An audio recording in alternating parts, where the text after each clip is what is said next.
Assalamualaikum warahmatullahi wabarakatuh. Di sebuah pesantren tua di pinggiran Cirebon, hiduplah seorang santri bernama Hasan. Ia bukan santri paling pintar, bukan pula yang paling cepat menghafal kitab, tapi ia adalah yang paling gigih. Setiap hari, Hasan bangun lebih awal dari santri lainnya, menyapu halaman, menimba air, lalu mengaji hingga malam. Meski berasal dari keluarga miskin, ia tak pernah mengeluh. Tekadnya hanya satu, menjadi orang yang bermanfaat bagi umat. Kiai di pesantren itu, Kiai Maulana, sering memerhatikan Hasan. Ia kagum pada kegigihan anak muda itu, tapi juga merasa iba. Hasan sering terlihat termenung setelah salat malam, seolah mencari sesuatu yang belum ia temukan. Suatu malam, setelah menyapu masjid dan berdoa di sudut musola, Hasan bermunajat. Ya Allah, aku ingin menjadi hamba-Mu yang mencintai ilmu dan bermanfaat untuk sesama. Tapi mengapa aku merasa seperti jalan ini begitu gelap? Tunjukkan aku cahaya-Mu.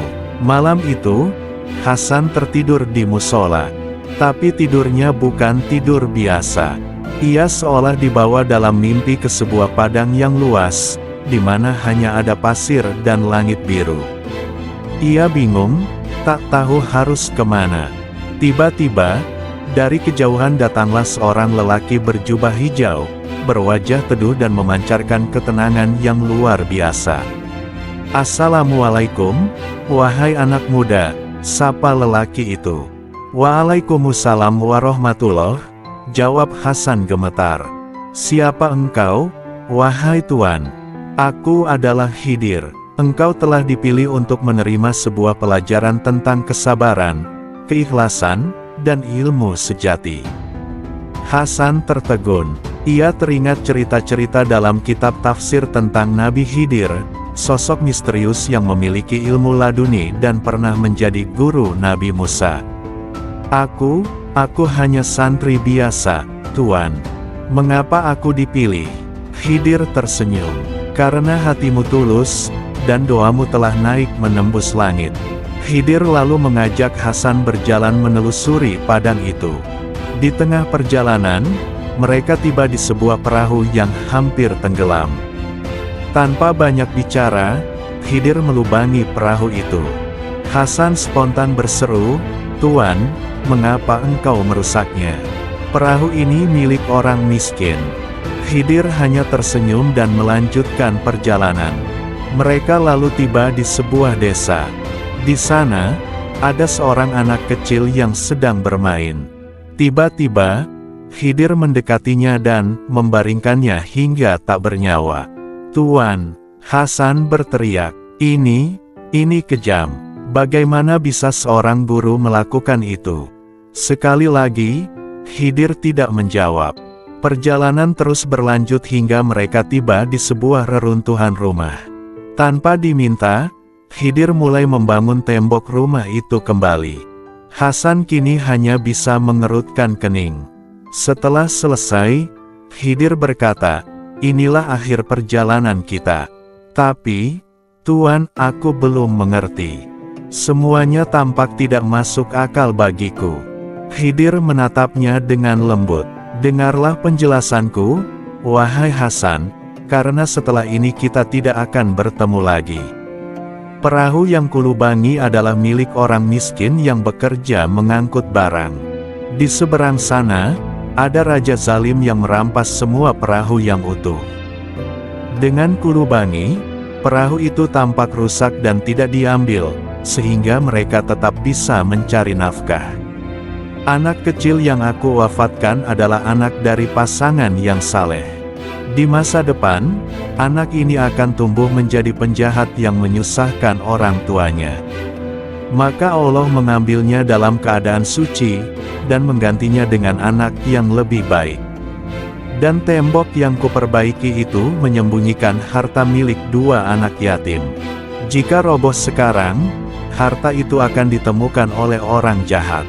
Dengan kukokohkan tembok itu, maka kelak saat mereka dewasa, mereka akan menemukannya sendiri.